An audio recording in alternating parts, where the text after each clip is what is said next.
Et salut à tous et à toutes, c'est Berserker et bienvenue dans cette nouvelle vidéo. Ça fait longtemps, ça fait 28 jours, hein. Et aujourd'hui, je vais vous parler du premier tome de Blue Lock. Bien évidemment d'une série que peut-être beaucoup de gens connaissent et peut-être que des gens ne connaissent pas.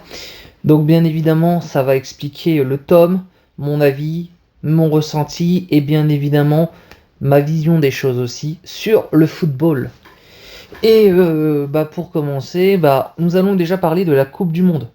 Je vous rappelle qu'il y a des équipes prestigieuses qui gagnent la Coupe du Monde. L'Espagne, l'Allemagne, la France, l'Argentine. Mais le Japon n'a jamais été champion de la Coupe du Monde.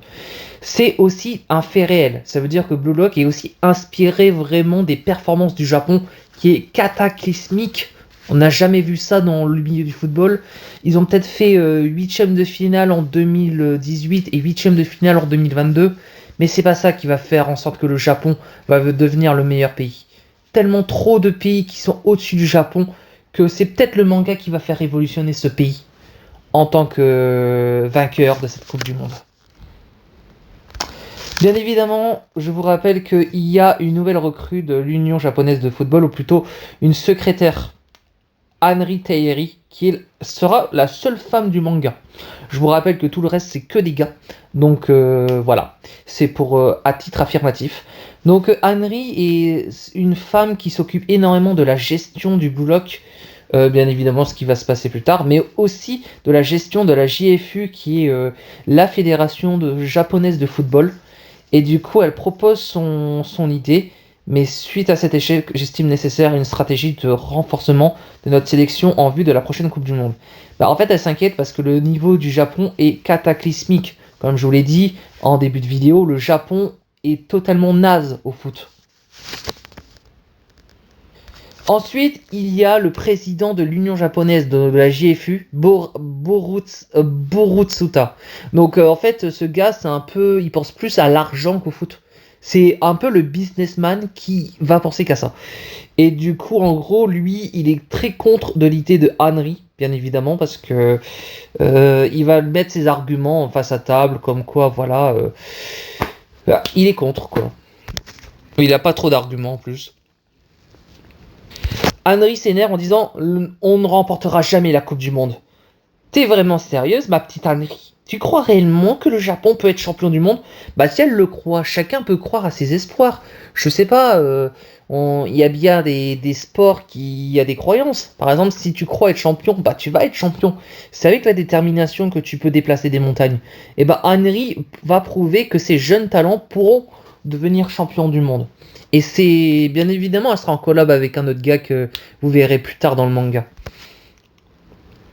Elle compte donner naissance au joueur qui nous sauvera et mènera ce pays jusqu'à la victoire en Coupe du Monde.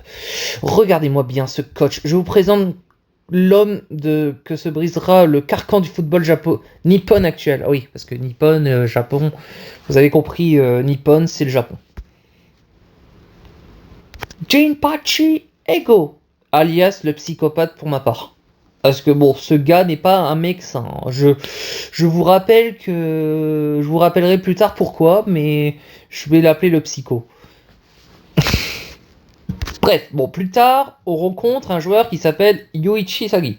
Alors, il vient du lycée Ichiman, et ils sont en finale du tournoi départemental lycéen. Et bien évidemment, s'ils gagnent, ils vont au championnat national. À ce moment-là, Isagi, son équipe perd 1-0. Du coup, il y a un de ses coéquipiers qui demande à Isagi de lui faire la passe parce qu'il est débarqué. Et du coup, Isagi réfléchit.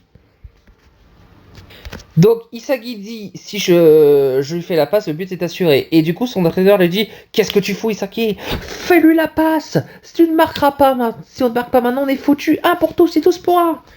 Et du coup, il a raison parce que le foot est un sport collectif. Mais ça, c'est la vision que tout le monde a. Le foot est un sport collectif. Se faire des passes, marquer, arrêter le ballon, ça, c'est une vision. Isagi décide de faire la passe. Cependant, l'attaquant rate sa passe et c'est Kira qui récupère le ballon. Ryosuke Kira, qu'on verra aussi un peu plus tard dans le manga, dès que dans ce tome, quoi. Et du coup, il est au lycée de Matsukaze Koko Et du coup, il marque le but et fait gagner son équipe. Voilà, Isagi est très déçu, bah oui, parce que faire une passe pour que ça se foire, finalement, vaut mieux marquer tout seul, quoi. Vaut mieux arracher l'égalisation en marquant tout seul, dernière minute, hein, bien évidemment. Isagi dégage tellement de larmes, hein. Bien évidemment, il pleure parce que bah, il se sentait pas à l'aise du fait qu'il a fait une passe et que son rêve d'aller au national, est parti en fumée.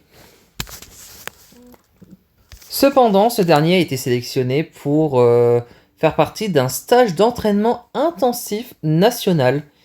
Et du coup, c'est une bonne nouvelle parce que sa carrière pourra être relancée. Sauf qu'il ne sait pas pourquoi. Il revoit Kira. Du coup, Ryosuke Kira qui vient de me faire des compliments. Au passage, je sais pas, même moi, pourquoi on est rassemblés ici, mais sûrement que beaucoup de joueurs sont rassemblés parce que c'est le niveau national. Sûrement, il y a un nouvel objectif. Et bah, c'est le Blue Lock. Bien évidemment. Ben oui. Le Blue Lock, qui veut dire la prison Azure. Et là, vous êtes en train de dire, mais ils sont en prison? Ben, ils sont... Ouais, possible. Deviendra à coup sûr le meilleur buteur. Fin des explications, je compte sur vous. Alors oui, il a convoqué 300 attaquants pour en sélectionner qu'un seul de meilleur buteur. En sachant que la Coupe du Monde au Japon pour les U20 commencera dans 6 mois. Et c'est à ce moment-là que Jinpachi Ego entre en scène.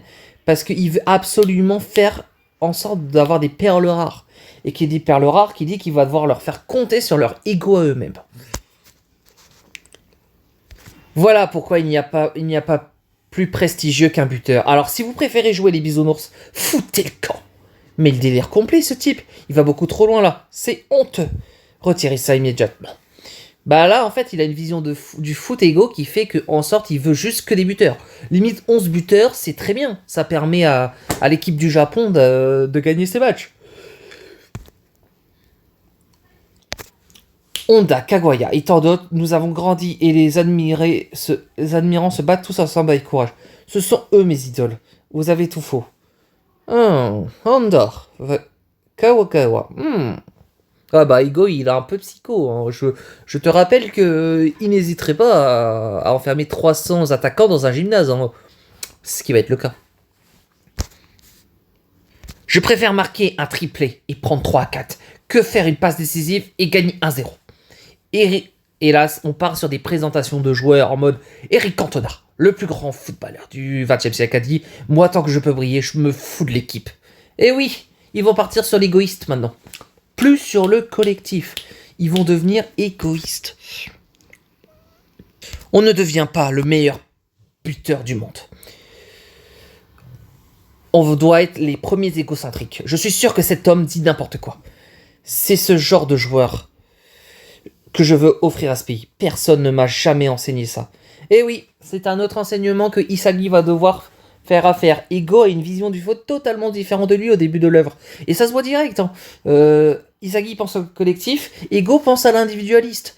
Et c'est à ce moment-là qu'il va défier tous les attaquants du Blue Lock en disant « Et vous, vous allez devenir aussi des égoïstes comme moi et il n'y aura aucun problème. Chacun pour sa pomme, Dieu pour tous. »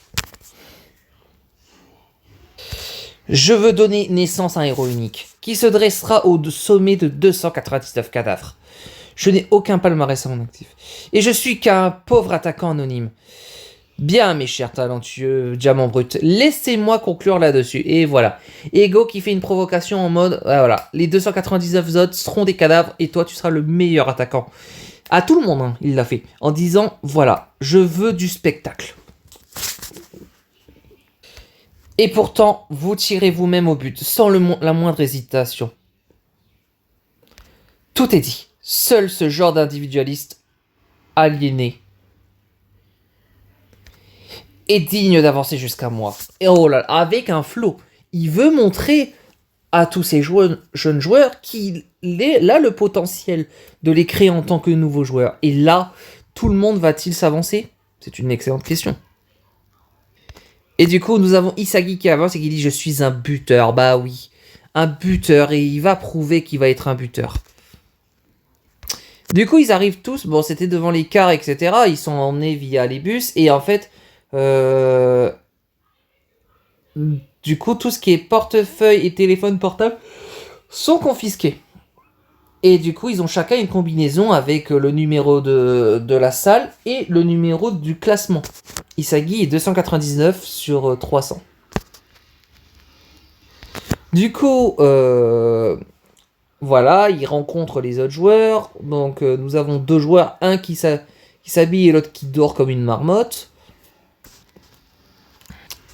Du coup, à ce moment-là, nous avons Ego qui dit que le classement quotidien va changer et que en fonction de vos résultats aux entraînements et en match, ensuite les 5 premiers du classement seront directement intégrés en tant qu'attaquants dans l'équipe participante à la Coupe du Monde des moins de 20 ans, qui aura lieu dans 6 mois. Donc ça va être une grosse sélection pour savoir qui sera en tant qu'attaquant. Du coup, la première épreuve sera le loup. Bien évidemment, ils ont 2 minutes et quelques pour faire en sorte de dégager le perdant. Ça veut dire que pour toucher quelqu'un, ils vont devoir leur bourriner leur face. Eh oui, c'est comme ça. Et ils sont dans une sorte de surface de réparation, qui est une sorte de piole qu'ils avaient fait, etc. Du coup, le début du jeu commence, etc. Chacun va devoir se démarquer, essayer de viser les autres, les atomiser, peu importe. Même profiter de ceux qui dorment. Ben oui, parce que c'est chacun pour sa poire. Je vous rappelle qu'on est au Blue Lock là, on n'est pas à la Marelle. Du coup, il a voulu essayer de viser, mais cependant, il y a un joueur qui réagit et lui fout un coup de pied en plein visage. Du coup, il se réveille et dit « Bonjour !»« Je déteste les coups bas, bats-toi loyalement. » Ce que dirait... Oh, Monsieur est honnête, c'est ça. Il le prend vraiment de haut, hein. Mais en même temps, il peut se le permettre. C'est quand même un joueur exceptionnel, ce type. Et je vais vous le présenter dès qu'il y aura les noms. Du coup, ce joueur-là, c'est Kunigami. Donc Kunigami qui est un peu le super-héros de cette équipe, etc. Il va exploser la tête de châtaigne parce que oui, il lui a visé en plein dans le visage.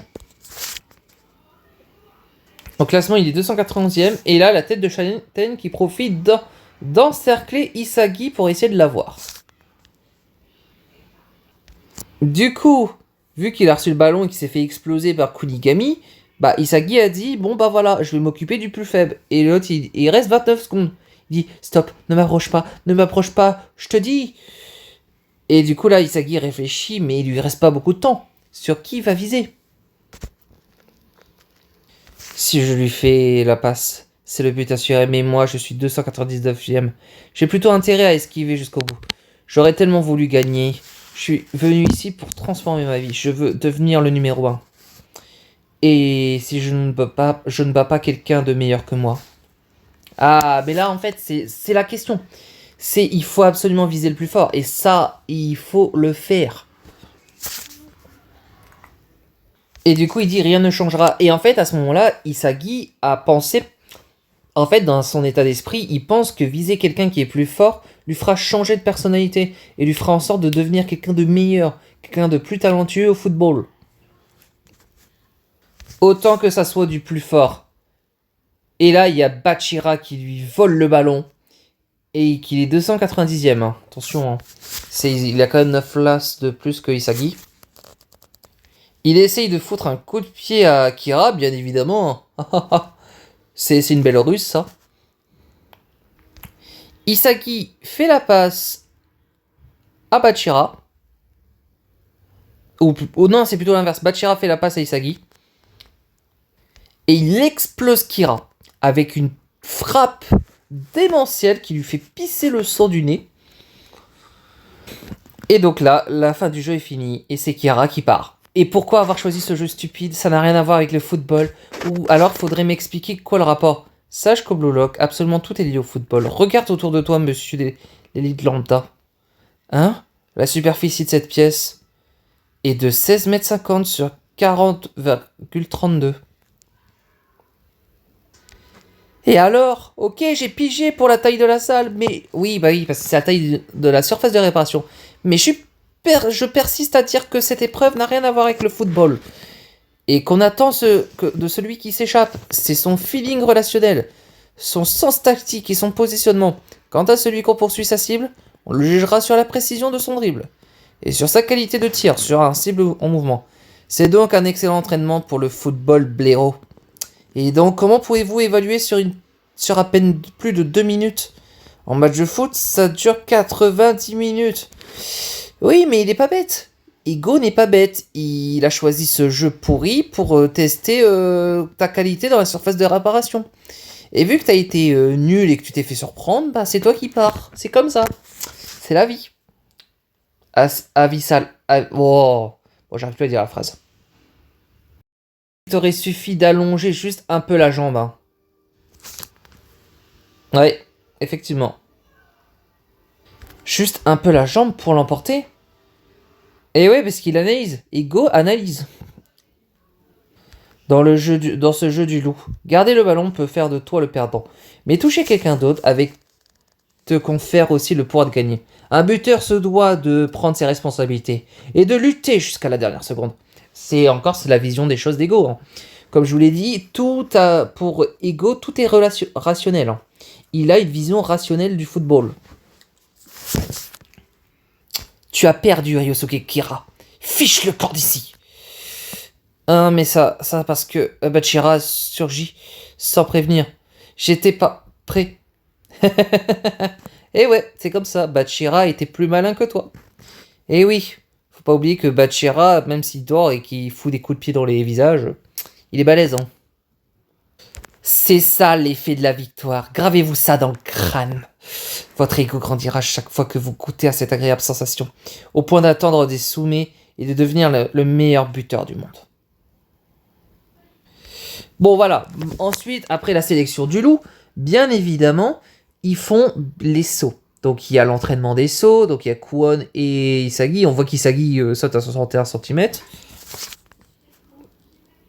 Ensuite, le réfectoire, c'est là où ils mangent. Sauf que vu qu'ils sont dans le dernier bloc, ils ont bien évidemment de la soupe miso. Oui, c'est pas très bon, j'avoue, mais c'est bon pour les sportifs.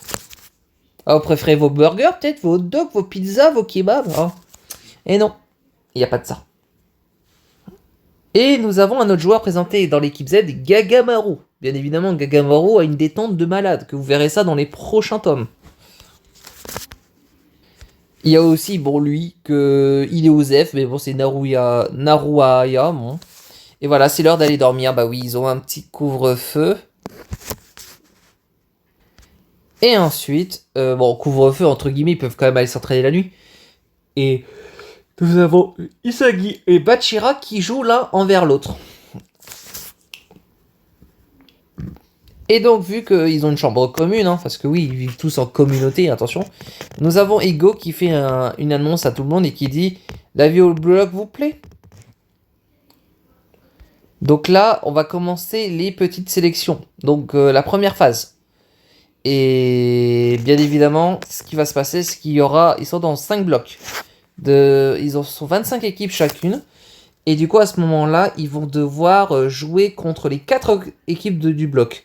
Les 2 premières équipes qui gagnent sera qualifiées. Donc voilà. Et vu qu'il y a un joueur qui s'est fait éliminer dans chaque bloc, bah vous êtes plus que 275. Et oui. Pendant ce temps, donc on se retrouve autre part qu'au Blue Lock. Un journaliste interroge un jeune japonais prometteur qui est en Ligue nationale et qui joue aussi au Real de Madrid. Son nom est Hitoshi Sae, ou Sae Hitoshi. Il a 17 ans, il est japonais. Donc, Sae n'a plus d'attente envers les équipes japonaises. Sont tellement pourries pour lui que lui, ce qu'il préfère, c'est jouer contre des équipes universitaires allemandes ou jouer en Europe. Mais bien évidemment, le drapeau japonais, ça l'intéresse plus, quoi. C'est tellement les équipes japonaises sont nazes qu'ils préfèrent aller faire la Ligue des Champions et être dans un club européen pour réussir à avoir des titres. Ah oui, c'est un peu le petit égocentrique qui aime avoir des titres. Vous comprenez, hein? Mais il est très sympa comme joueur. Vous le verrez plus tard quand il sera un peu plus développé. Cependant, Itachi Sae, dit que aucun attaquant n'est capable de recevoir mes passes. Je suis juste né dans le mauvais pays, c'est tout. Bah oui, effectivement. Et c'est l'agent de Sae qui lui... Non, c'est le journaliste et le manager, il arrive en disant la presse va finir par te détester. Bah ouais, mais il s'en fout de se faire détester. Il dit ce qu'il pense. Il s'agit du projet Blue Lock. Ah oui, et dans la même bâtiment que ça a eu son interview, Barutsuta et Henry parlent du Blue Lock, et beaucoup de journalistes leur posent des questions sur comment en est-il de ce projet, etc. Est-ce que ça va permettre au Japon de remporter la Coupe du Monde? Et Henry pose du poing sur la table et dit « Ne souhaitez-vous pas assister à la naissance d'un prochain héros nippon ?» Pendant ce temps, après que les règles de la première sélection aient été mises en avant, bah, les joueurs écoutent encore Ego. Donc, encore d'autres présentations de joueurs. Vu Yoma Chigiri alias Princesse. Nous avons encore 2 joueurs qui sont random. Hein. Eux, vous n'allez pas retenir leur nom, hein. Je vous le dis direct. Et bon, du coup, vu qu'ils sont 11 attaquants, bien évidemment, ça va être dur de créer une équipe. Du coup, il y en a qui vont être goal, il y en a qui vont être défenseurs, il y en a qui vont être milieu, il n'y a pas trop le choix, quoi. Il n'y a pas trop le choix, il n'y a pas à tergiverser, quoi. Donc, nous avons bien évidemment la petite présentation d'Henry. Henry qui dit le moment est venu pour le football japonais de se projeter vers un nouveau rêve. Et là, Ego qui dit vous ne croyez plus à ce que vous pensez logique jusqu'à présent. Renoncez tout à ça. Inculquez les nouvelles notions à votre cerveau. Ce qu'il manque au Japon pour devenir le numéro 1 mondial, ce n'est pas un collectif de 11 joueurs. Les exploits d'un seul joueur peuvent changer l'équipe, un pays, voire le monde entier. C'est ça le football. À compter de ce jour, le Japon de notre nation amorce une nouvelle étape. Disons adieu aux adultes qui ont perdu leur rêve. Et confions le rôle principal à cette nouvelle aventure à ces 300 lycéens encore anonymes. Et là, carrément, ils leur donnent leur chance, etc. Ils sont quand même très, très vaches avec eux, mais ils y vont, hein. Ils leur donnent leur chance. Avez-vous le courage de courir après ce nouveau monde rêve qui représente la Coupe du Monde? Êtes-vous prêts à lutter? Et donc, du coup, là, ils reposent tous leurs espoirs. Tous nos espoirs reposent sur le Blue Lock. La conférence se termine. Et oui, c'est la fin de la conférence. Et donc, Sae a vu cette conférence et est très intéressé par le Blue Lock. Il est très intéressé par un œil extérieur à cette organisation. Et du coup, Sae qui dit « Je veux voir à mes propres yeux cet attaquant insensé auquel ce pays compte donner naissance. C'est moi qui survivrai. » Waouh. Et voilà la fin du tome 1 de Blue Lock. Du coup, je vais vous dire mon avis, etc. On va plus en parler en détail. Tout de suite. Un peu plus en détail de ce tome 1. Alors, le Blue Lock est souvent très bien introduit. Bien évidemment, les 300 attaquants, Ego les a choisis par rapport au fait qu'il a très bien observé les joueurs. Ce qu'il faut aussi se rappeler dans ce tome 1, c'est l'obsession d'Ego de faire des attaquants d'élite. C'est-à-dire qu'à ce moment-là, il s'en fout des autres postes. Il s'en fout du goal, il s'en fout de la défense, il s'en fout du milieu de terrain. Lui, ce qui lui importe, c'est l'attaque. C'est attaquer et être trop fort. À ce moment-là, Henry est plutôt dans tout ce qui est commercial, elle. Elle fait tout ce qui est très commercial, elle supporte les joueurs, elle fait en sorte de faire en sorte que la JFU respecte son projet, mais projet qui a du mal à être respecté. Et à ce moment-là, Isagi a rencontré de nouveaux joueurs et s'est recréé peut-être un nouveau mental au fur et à mesure de ce manga. Bien évidemment, Blue Lock est un de mes shonen de sport préférés. Il y a énormément de choses à voir, la détermination, la création, l'égoïsme aussi, parce que c'est important dans la vie d'être égoïste. C'est bien de penser aux autres, mais des fois penser à soi, être égoïste, donc comme au Blue Lock, c'est magnifique. Ça veut dire être Isagi ou genre Bachira qui s'en fout et qui limite fout des patates aux gens, plutôt des coups de pied, c'est pas mal. Mais voilà, le Blue Lock, c'est surtout l'égoïsme. Et c'est ça qui est important. Et c'est ce qui manque, avoir notre propre égoïsme. Voilà pour la vidéo du tome 1 de Blue Lock. Et j'espère que la vidéo vous aura plu. Et on se reverra pour le tome 2 qui sortira sûrement. Je vais le faire en sorte qu'il sorte dans la journée. Ça pourrait être cool. Et voilà, je vous dis bye tout le monde. Et du coup, à la prochaine vidéo. Abonnez-vous, likez et mettez un commentaire. Bye bye.